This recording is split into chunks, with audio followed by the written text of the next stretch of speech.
Hello, dear polymer clay enthusiasts. I'm Michaela from Learn Polymer Clay, and I'm back with a new and beautiful tutorial for you.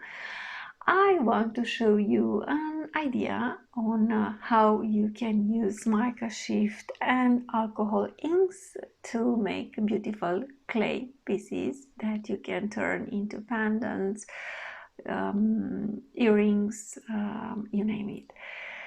So let's dive into the tutorial.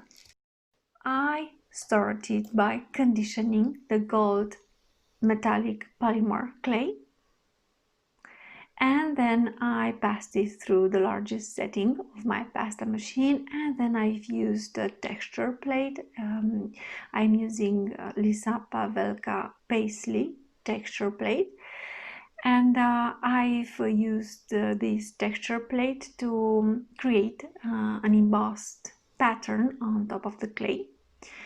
And then you'll just have to use your blade and remove the textured polymer clay. And because we are using metallic polymer clay, you'll have this pattern impressed into the clay, and this is called the mica shift technique. And then you'll have to use your roller and roll flat your clay.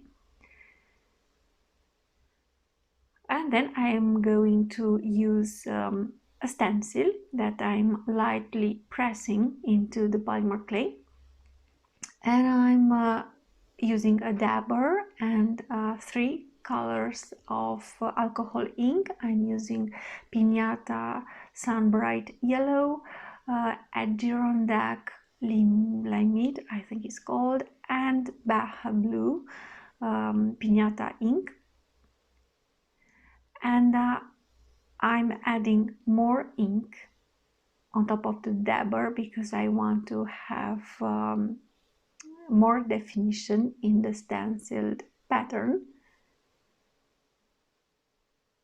And I really like the way the gold metallic polymer clay looks in the finished design with this ink stenciled pattern on top.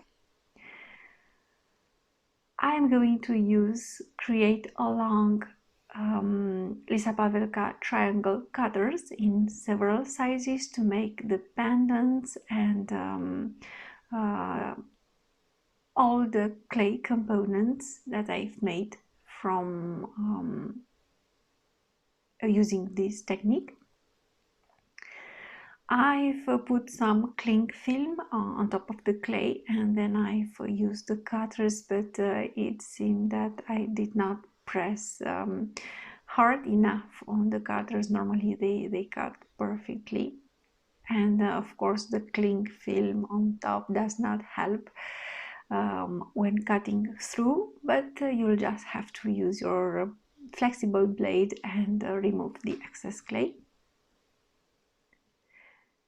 And then I am going to use some clay that is textured, as you can see, with the Lisa Pavelka texture plate, and I'm putting this textured clay on the back, and I want to have a beautiful textured design on the back of the pieces. And then you'll just have to use your dotting tool and add more interest to this textured pattern, and you can draw lines or make little dots into the clay.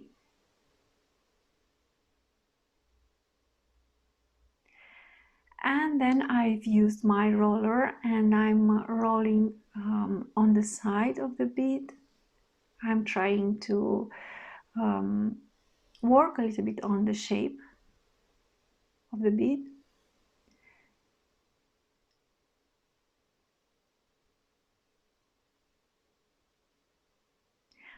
And then I decided to make slightly mismatched pair of earrings. So for the second earring I'm going to use some mica shift without inks for one side, and some mica shift with the stenciled design on top.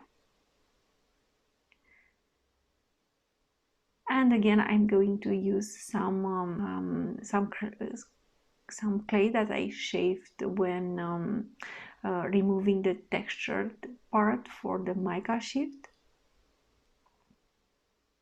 And then again you'll have to use your blades and trim off the excess clay.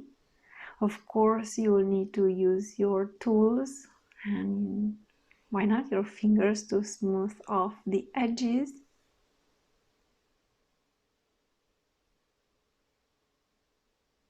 Again I'm rolling the clay to the sides a little bit to have a nice shape for the bead that I'm going to use to make earrings. If necessary, you can cut again, use the cutter and cut again.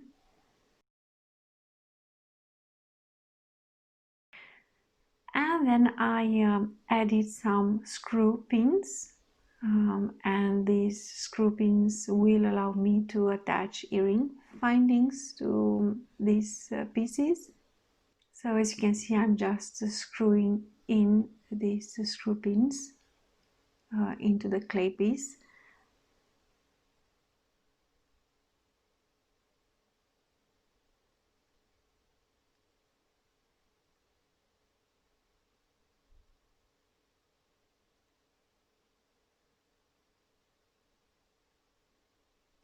And again I'm using my dotting tool to make an interesting pattern and to add more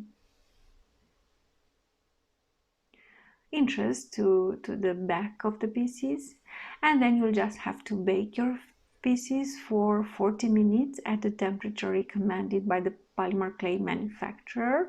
You can let the clay cool down, and then you'll just have to use sanding sponge and lightly sand the front of the beads. Even though I've used inks on top, if you just sand them lightly just to make them shinier, it's okay. You won't really remove the ink if you do this just lightly. So I'm not using a lot of grids, and I'm not insisting too much. I just want these pieces to be shinier. And then you'll just need a piece of denim to buffer the pieces. So I will do this sanding with water, of course, for all the pieces.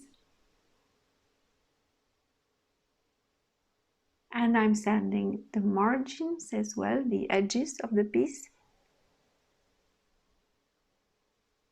And I'm going to finish the process by applying glossy varnish. You could apply resin,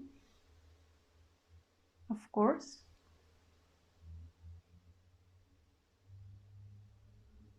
And for this piece I've used the CreateAlong border, long border that you can see on the right.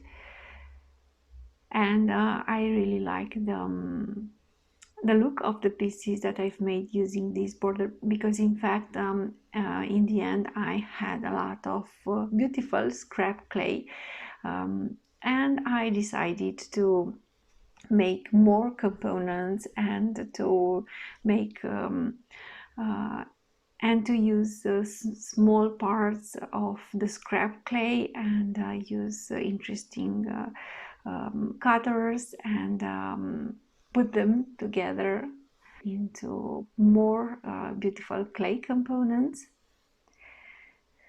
And then I decided to make a Chiang Mai with jump rings.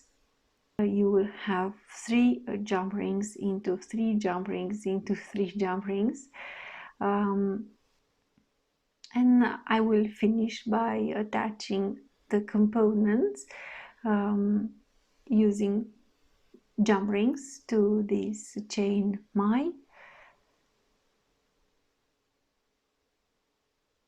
And I've used some Buddha beads to embellish my pieces, and I will finish by adding green ribbon on each side of the chain mile, and I will use 24 gauge gold color wire to secure the ends of the ribbon that I put through the chain mile. And of course you will use your tools to trim off the excess wire and tuck in the end if you decide to go for this attaching system.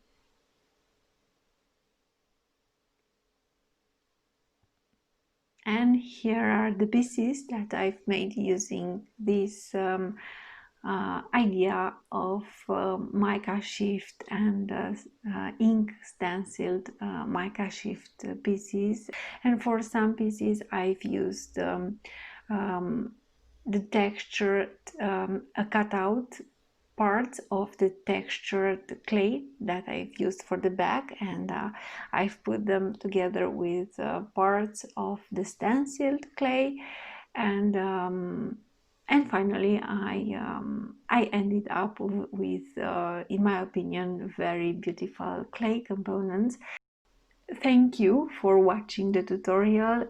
Please press the like button if you like the tutorial. Please subscribe and push the notification button to be notified when I post more clay tutorials, and stay tuned for more inspiration for work with polymer clay.